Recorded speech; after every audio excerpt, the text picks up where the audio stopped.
Meus amados irmãos, mais uma vez aqui com a nossa Paraxá, Vaierri. Já faz 3 semanas que estamos estudando essa Paraxá, essa maravilhosa Paraxá que fala da vida de José, que tipifica também a vida do Messias. Vaierri e viveu, descreve os últimos anos da vida de Jacó no Egito, simbolizando a jornada espiritual do crente. Apesar de ter vivido em um mundo que não era seu, manteve a sua fé nas promessas do Eterno, esperando a cidadania celestial. Sua vida, marcada por desafio, um encontro transformador com Adonai, reflete o processo de arrependimento, perdão, amadurecimento na fé que experimentamos como crente, buscando constantemente reafirmar o nosso caráter. Jacó viveu mais de 17 anos no Egito. Todos os anos da vida de Jacó foi 147. Na Paraxá Vaierri narra os últimos anos da vida de Jacó no Egito, as bênçãos proféticas a seus filhos e netos e a sua insistência em ser enterrado em Canaã após a sua morte. José perdoa seus irmãos. Os irmãos reafirmam a providência divina nas suas vidas. A Paraxá inclui com a morte de José, quem pede para que seus restos sejam levados a Canaã, simbolizando a fé na promessa de Elohim. Jacó abençoa Manassés e Efraim. A interpretação literal, a bênção de Jacó a Manassés e Efraim, Jacó confiando na tradição. Escolha intencionalmente abençoar o menor, Efraim, sobre o maior, Manassés. Jacó estende a sua mão direita sobre Efraim. Jacó quebra o hábito de otorgar a bênção principal da primogenitura. Esse ato reflete uma escolha deliberada e significado destacado à soberania de Deus em cima das conversão, em cima sociais e familiares.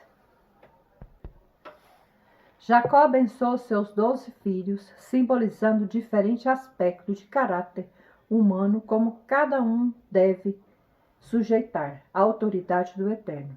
A legislação da Torá, cada característica como paixão pela liderança, estabilidade, agilidade, representa uma faceta da natureza humana. Essa característica, ao submeter ao princípio da Torá, assim equilibra e direciona para um propósito maior, alinha nossas qualidades individuais com os valores e mandatos divinos que nos leva a receber as bênçãos do Eterno. José perdoa seus irmãos. Destaca a importância do perdão e da compaixão como aspecto crucial do caráter humano. Esta história nos ensina que, independentemente da nossa emoção e justificação pessoal, devemos submeter a nossas ações ao princípio da Torá. O perdão não só é um mandamento da Torá, também é um reflexo de viver debaixo da soberania do Eterno. Ao perdoar, mostramos obediência à lei divina e cultivamos um caráter que reflete a natureza e misericórdia de Adonai. José perdoa seus irmãos. Destaca esse ato, prefigura o trabalho redentor do Messias. José é traicionado e vendido por seus irmãos. Mais tarde, José surge como seu salvador durante a fome, semelhante a Yeshua, legislando e crucificado, oferece salvação através da sua morte e ressurreição. E reconciliação messiânica, mostrando como o mal e a traição pode ser transformado em salvação. José converte em um tipo de Messias, cujo perdão e misericórdia é restaurada. Gênesis 48, verso 14.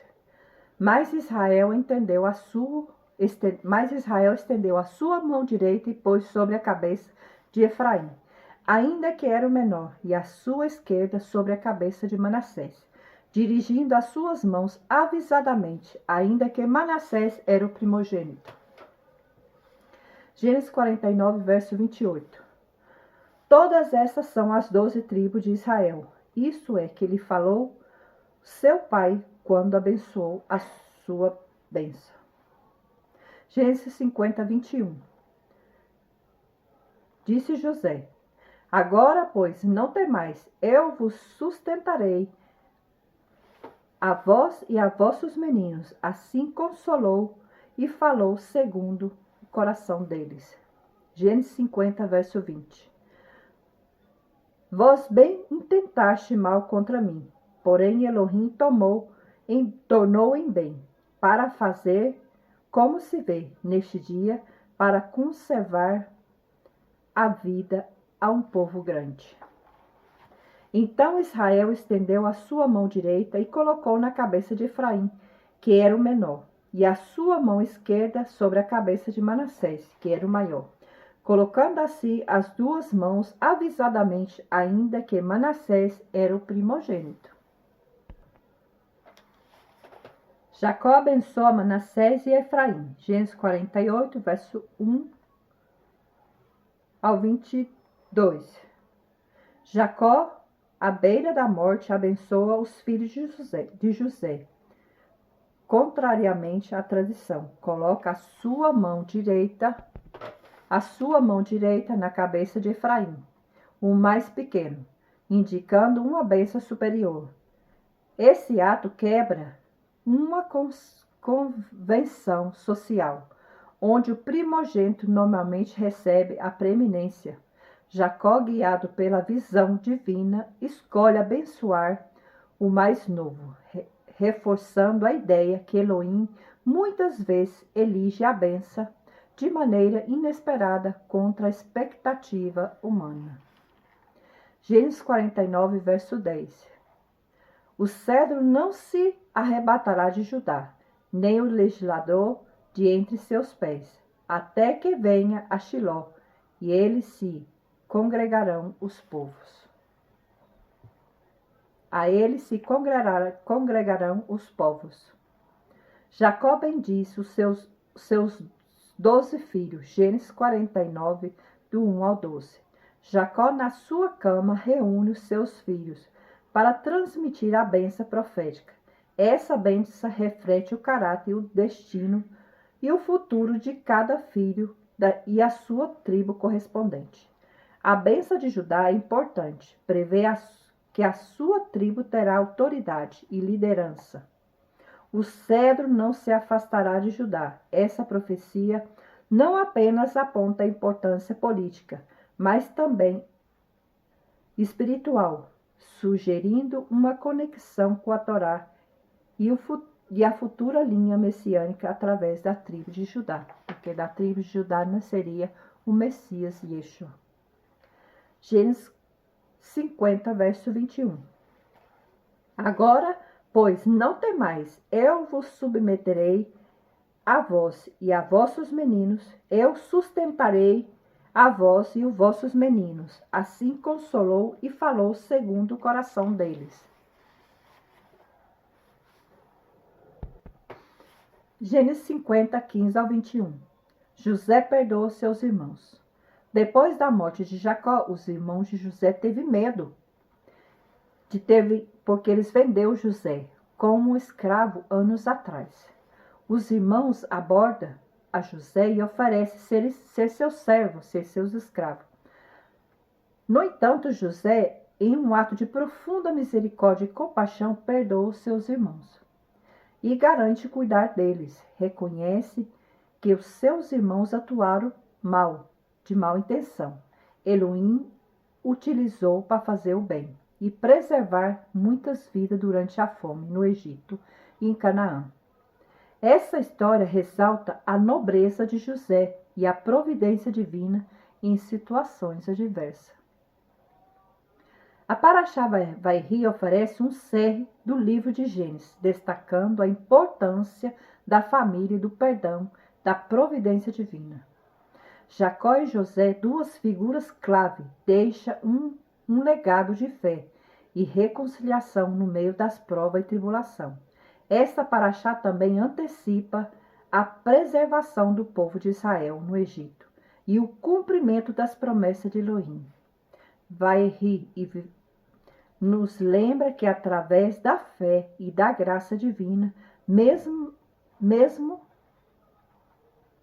relacionamento fraturado, mesmo num relacionamento fraturado, pode ser curado e restaurado. Gênesis 48, verso 19. Mas seu pai o recusou e disse: Eu sei, filho meu, eu sei. Também ele será um povo, e também ele será grande. Contudo, o seu irmão menor será maior que ele. A sua semente será multidão de nação. A soberania de Elohim na escolha. Gênesis 48, do 1 ao 20. A bênção de Jacó a Manassés e a Efraim mostra como Elohim opera além das conversão humana. E a preferência pelo menor Efraim sobre o primogênito Manassés, que representa a escolha divina, basada na graça, no reset em hebraico é justiça, na ordem de nascimento, o mérito. Isso nos ensina que Elohim escolhe o inesperado, o fraco, para cumprir os seus propósitos, desafiando as normas, mostrando a sua escolha são baseadas na sua vontade soberana e não nas prerrogativas humanas. Gênesis 49, verso 8. Judá, a ti te louvarão os teus irmãos, a tua mão será sobre o pescoço dos teus inimigos. Os filhos do teu pai a ti te inclinarão. E o caráter e o nascimento espiritual. Gênesis 49, do 1 ao 12. A bênção de Jacó a seus 12 filhos pode interpretar simbolicamente como uma reflexão de vários aspectos do caráter humano. Cada filho representa uma faceta diferente: liderança, paixão, estabilidade. Judá simboliza a autoridade de agir de acordo com a legislação, essencial para a governança e moralidade. Nos ensina que é necessário que diversas facetas humanas devem alinhar-se sobre a orientação da Torá, para alinhar-se a nossas qualidades com a soberania e a direção do Eterno. Gênesis 50, verso 20. Vós bem, instaste mal contra mim, porém Elohim o tomou em bem, para fazer como se vê, neste dia, para conservar em vida um povo grande. O perdão o perdão é um processo de cura. Gênesis 50, do 15 ao 21. Esta passagem simboliza a restauração, que a restauração pode ocorrer quando supera a dor, a traição e o perdão. Representa como o mal e a traição pode ser redirecionada para um propósito divino maior. Essa história alegoriza a ideia de, apesar da intenção negativa dos outros, a providência divina pode converter a situação desfavorável em bênção. O perdão e a reconciliação são fundamentais para a cura e o crescimento espiritual. Jacó pede para ser sepultado em Canaã. Até a bênção sobre os seus filhos, o seu significado no túmulo familiar, cada elemento é uma metáfora da nossa vida. Nos lembra que, igual a Jacó, devemos manter a nossa fé e transmitir a soberania espiritual às nossas gerações venideiras e entender que a morte é só um passo em nosso caminho eterno. O perdão nos mostra a preocupação dos irmãos e a cura em nossa relação. O perdão e a soberania do Eterno. A Parashá Varehi nos imerge em uma história fascinante e ilustra a escolha soberana de Adonai, como nossas ações são consequentes sobre a orientação divina através da vida de Jacó, José e seus irmãos. Esta parte da Torá nos ensina lições profundas sobre como viver dentro da soberania do Eterno, destacando o poder transformador do perdão. Devemos perdoar. Romanos 9,16. Assim, pois, isso não depende do que quer, nem do que correr, mas Elohim que se compadece. A escolha soberana do Eterno. Gênesis 49, do 1 ao 20. A bênção de Jacó e Efraim e Manassés, onde o menor é favorecido sobre o maior, ensina uma lição prática sobre a graça divina presente nos ensinamentos da Brida Rachá, no Novo Testamento. A escolha e as bênçãos do Eterno, não basada na ordem humana e o mérito, mas na sua soberania, na soberana vontade. Esta escolha se reflete no Novo Testamento, onde o ênfase colocado na salvação pela graça, não por obra, ensina o crente a depender da graça de Elohim, no lugar dos seus próprios esforços e conquista. Gálatas 6, verso 7. Não ireis, Elohim não se deixa escarnecer, porque tudo o que o homem semear, isso também ceifará. Ação e consequências, Gênesis 49, do 1 ao 12. As bênçãos de Jacó, seus filhos, ensinam que as ações e o caráter têm consequências duradouras. Uma lição refletida na Brida Rachá, no Novo Testamento, cada bênção reflete a personalidade e as ações e tem um aspecto no nosso futuro. De forma similar, o Novo Testamento ensina que a nossa dedicação e as ações influem na nossa relação com Elohim e os outros, enfatizando a importância de viver com integridade, responsabilidade e amor ao próximo. Colossenses 3, verso 13. Suportai-vos uns aos outros e perdoai-vos uns aos outros, se algum tiver queixa contra outros, assim como o Messias vos perdoou, assim também fazei vós também. O perdão e a soberania de Elohim. Gênesis 50, 15 ao 21. A ação de José ao perdoar os seus irmãos sublinha a importância do perdão e a aceitação da soberania do Eterno. Em toda circunstância, um princípio também enfatiza o Novo Testamento através do perdão de José, liberar os seus irmãos do medo e da culpa. Também José reconhece que Elohim transformou o mal em bem. Essa história ensina a importância de perdoar os outros, confiando que o Eterno trabalha, incluso nas situações difíceis, para um propósito maior. Através de Jacó, José e seus filhos aprendemos a providência divina, guiando as nossas vidas, até nas decisões humanas. As ações e as lições e as ações são consequências que nos lembram que as nossas ações têm peso.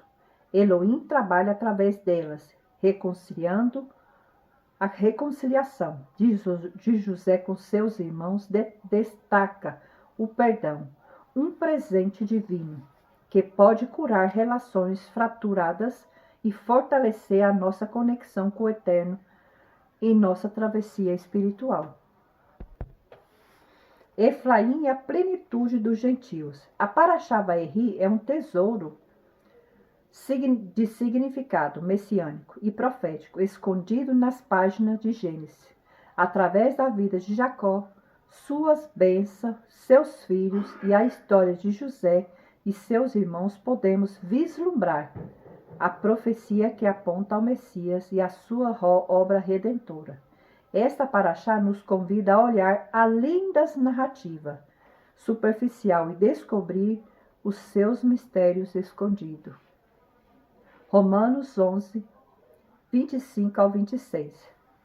Porque não quero, irmãos, que ignoreis esse segredo, para que não presumais de vós mesmos, que o endurecimento veio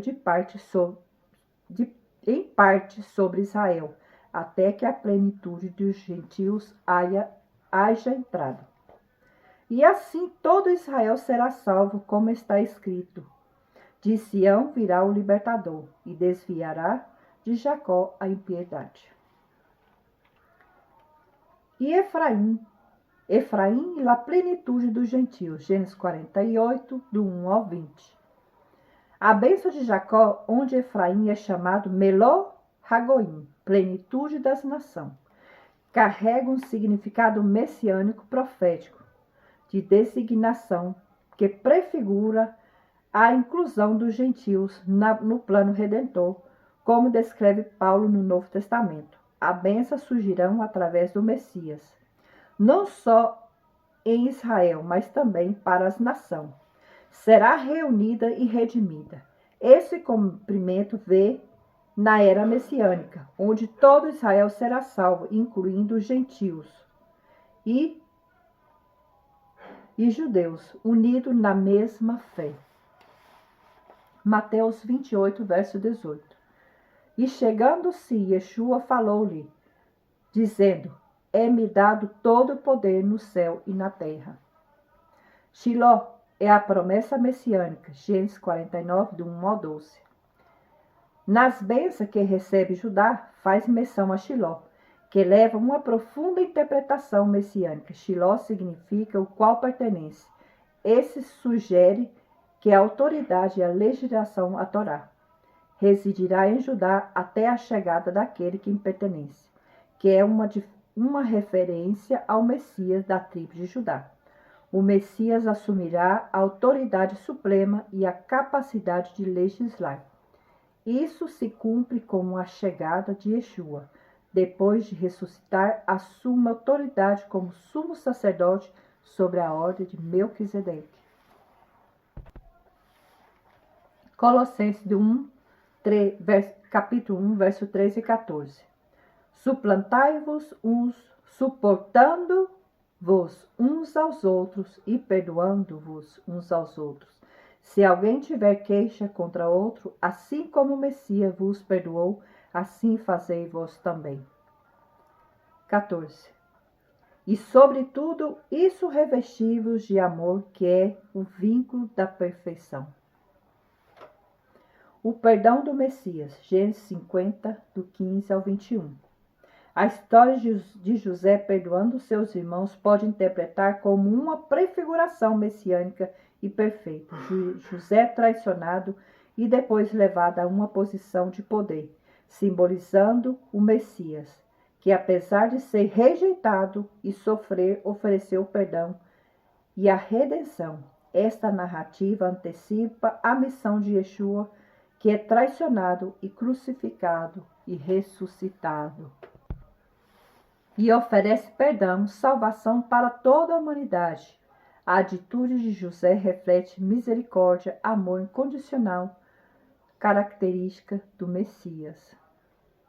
Na Paraxá Vaeri, representa a referência messiânica através da história de José. Vamos ver o paralelismo surpreendente com a vida e o sofrimento do Messias prometido. A profecia de Jacó a Judá reforça a chegada do Messias da tribo de Judá, a sua reunião com as nações, além do perdão e a reconciliação com seu povo.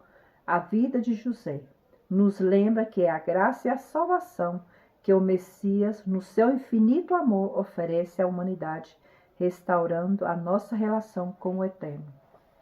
Porque perdemos essa relação lá no Jardim do Éden. Então, aqui o Messias nos restaura esta relação. Princípios espirituais. Primeiro, aprender a confiar na soberania do Eterno. Gênesis 48, verso 14. Jacó abençoa Efraim sobre Manassés, demonstrando que a escolha divina pode desafiar a lógica humana. Aprender a confiar na orientação de Elohim, mesmo quando contradiz a nossa expectativa.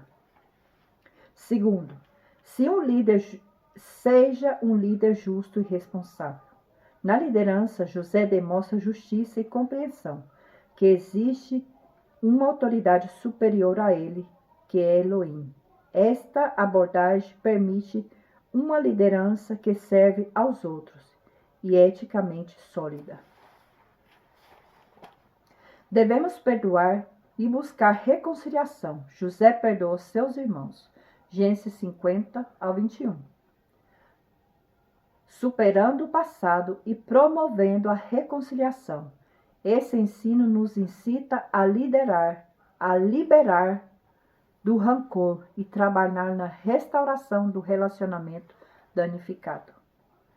Assim como José perdoou seus irmãos, superando o passado e promovendo a reconciliação, esse ensino nos incita a liberar do rancor, que não nos faz bem. Quarto, aprender a devolver a resiliência, a adaptabilidade.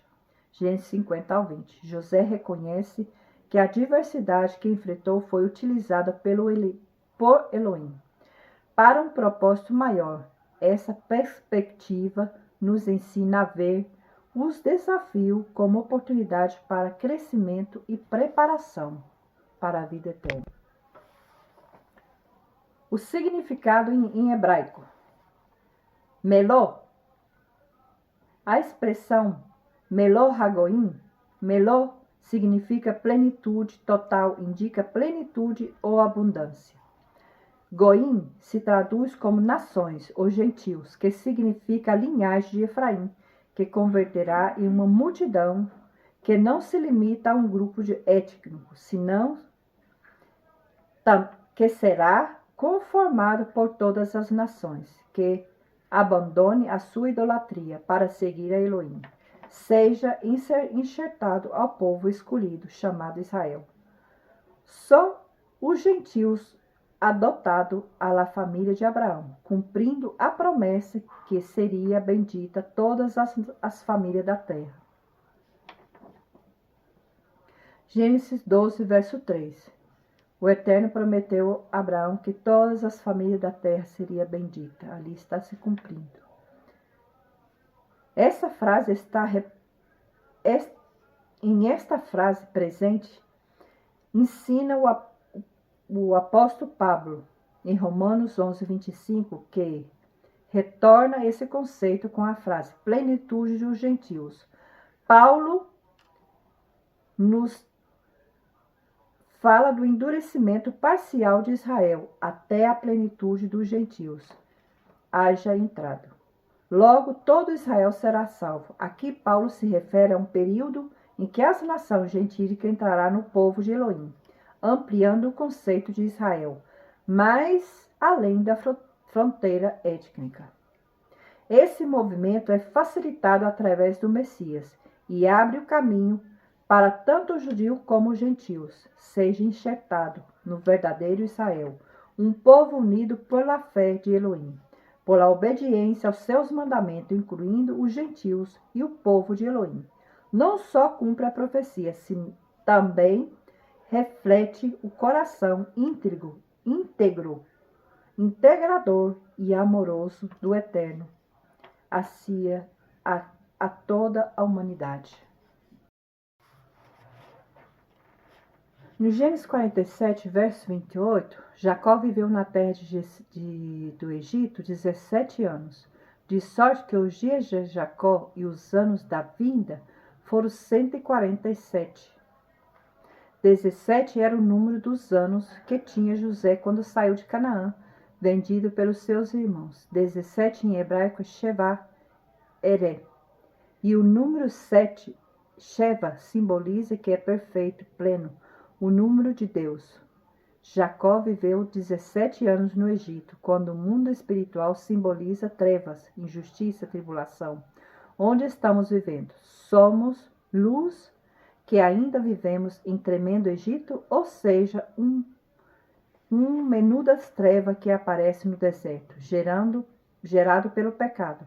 Apesar das circunstâncias, Jacó foi benção, viveu na benção, morreu na benção, após 147 anos de vida, e sobre essa benção é o tema dessa paraxá. Em 1 de Reis 2, do 1 ao 12, ora, aproximando o dia da morte de Davi, deu ordem a Salomão, seu filho, dizendo: Eu vou pelo caminho de toda a terra. Sê forte, pois, aporta-te como homem, guarda a ordenança, observa os estatutos e os mandamentos, como está escrito na lei de Moisés, para que prospere tudo o que fizeres, por onde quer que fores, para que o Senhor confirme a palavra que falou acerca de mim, dizendo: se teus filhos guardarem os seus caminhos, andarem perante mim, minha face, fielmente, de todo o seu coração, com toda a sua alma, nunca te faltará sucessor ao trono de Israel. 1 de Reis 2, capítulo 2, do verso 1 ao 4. É maravilhoso ver que o livro de Bereshit descreve a morte de Jacó e depois de José, ambos profetizando vida. Vemos também na Haftará de Davi fazendo o mesmo que todos os patriarcas fizeram na hora de morrer. Primeiro, ele sabia que ia morrer e que os propósitos divinos já estavam cumpridos. Podemos concluir que estar preparado para morrer é bênção, traz vida para os que ficam. Segundo Davi, a bênção de Salomão, seu sucessor, aquele que havia sido escolhido por Deus para continuar a missão, não interrompendo a herança à geração futura. Davi pede a Salomão para ser forte. Isso significa que ele enfrentaria luta, batalha, empecilho que poderia interromper o propósito divino. Por isso, herdou precisa a bênção do seu pai. Terceiro, Davi pediu também a Salomão que seja homem. Ser homem é uma expressão muito forte, porque a demanda estabilidade, perseverança, sobretudo convicção de trabalhar sem interromper o propósito divino. Quando Davi dá a chave do sucesso, o tempo para guardar e observar os mandamentos, estatuto e ordenança da lei de Moisés, guardar significa em hebraico shomer. Isso é cumprir, fazer, realizar. Quando observa que shema, que significa ouvir, ficar atento, não distrair, saber discernir o que é certo e o que é errado. Aqui está a chave do sucesso até o dia de hoje. Yeshua é o nosso maior exemplo. Nos ensinou que também observar, guardar mandamentos, mitzvot, os estatutos e ordenança, mispatim, pouco conhece essas verdadeiras chaves da prosperidade. Cremos que Deus está preparado nos dias de hoje uma igreja santa, sem ruga, sem mácula. Ela é santa sem arruga. Ela, então, é a noiva, a nova virgem, sem ainda ter contaminado com o mundo, o seu sistema maligno. Esta é a grande diferença. A igreja precisa reconhecer abaixo do evangelho de Yeshua, a Santa Torá. A maior graça que existe, sem dúvida, é o termo Yeshua, sermos seus discípulos. Cremos que nele andamos com ele. Nele nossos pecados são perdoados. Nossa natureza mudando pela obra do Gólgota. Essa inconsolável graça recebe de Deus. Mas precisamos atingir o nosso alvo. Precisamos chegar até o final da nossa missão, da nossa carreira, como diz Paulo. Combati o bom combate e guardei a fé. 2 Timóteo 4, capítulo 4, verso 7. para que possamos chegar a esse ponto de que Deus nos deu a Torá, por meio dos seus mandamentos, estatuto, ordenança, Ele irá nos ajudar a proteger, guardar a nossa vida na graça de Deus. Como disse no início destes estudos, a lei cria uma cerca para que saibamos até onde podemos ir. Basta que tomamos todos os autores da Bíblia como exemplo. Grandes homens se cumpriram o propósito de Deus, souberam guardar a Torá. Se Salomão, mesmo sendo um grande rei, tivesse guiado fielmente os conselhos do seu pai Davi, não teria terminado a sua existência de forma que terminou. Se ele, guardando em parte o que a ele foi confiado, chegou a ser tão grande, imagina se tivesse sido fiel todo o tempo da sua vida. 1 de Pedro 1 ao 19. Escolhemos os primeiros versículos da carta de Pedro para terminar esta paraxá de Bereshit. Esse termo simplesmente nos exorta a reconhecer a grande misericórdia que Deus nos deu ao seu Filho Yeshua, trazendo salvação. Por esta salvação devemos lutar, ser forte, não retroceder em momento algum. Mesmo passando tribulação, prova, problema, nossa reação será sempre a mesma. Exaltar-nos, pois estamos sendo provados e testados. Nossa fé está sendo colocada em prova para que tudo em nossa vida redunde em louvor, glória, honra a Yeshua HaMashiach. Quem sem ser visto fisicamente amamos, ele é forte de fé, a salvação de Deus. É a fonte de fé e a salvação de Deus. Que o Senhor nos abençoe e conceda cada um de nós poder e autoridade para que sejamos sempre bem-sucedidos, prósperos, apesar das dificuldades, provações, circunstâncias que nos acercam. Ser forte e corajoso. Seja a palavra de ordem agora em diante. Os tempos que vivemos são maus e perversos. Teremos que nos valer de muita sabedoria e discernimento para guardarmos a nossa fé e a nossa salvação. Josué também viu e entendeu essa palavra quando estava prestes a conquistar a terra prometida. Temos um céu que nos guarda e um paraíso que espera, o Éden. Temos um Pai que nos quer no reino divino. Essa é a nossa terra prometida. Lutamos por ela. Hazak ve emat. Sejamos forte e corajoso. Bendito seja o Deus Pai do nosso Senhor Jesus Cristo, segundo a sua grande misericórdia, nos gerou uma vida de esperança pela ressurreição de Yeshua dentre os mortos. Que o Eterno lhes bendiga, Ele guarde, que haja resplandecer o rosto sobre cada um de vosotros e lhe coloca Shalom. Hoje terminamos com o nosso livro de Bereshit, de Gênesis, e começamos com Shemó. Vamos estar começando com um novo livro, Shemó, Êxito. Na próxima sábado vamos estar começando com o nosso livro de Êxito. Como passa muito rápido o tempo, né? Ontem estávamos pensando com o livro de Gênesis e hoje estamos terminando. Shabbat Shalom, que o Senhor lhes bendiga e lhe guarde, que há de resplandecer o rosto sobre cada um de vocês, que coloca paz. Espero que essa sirva de reflexão para cada um. Shalom.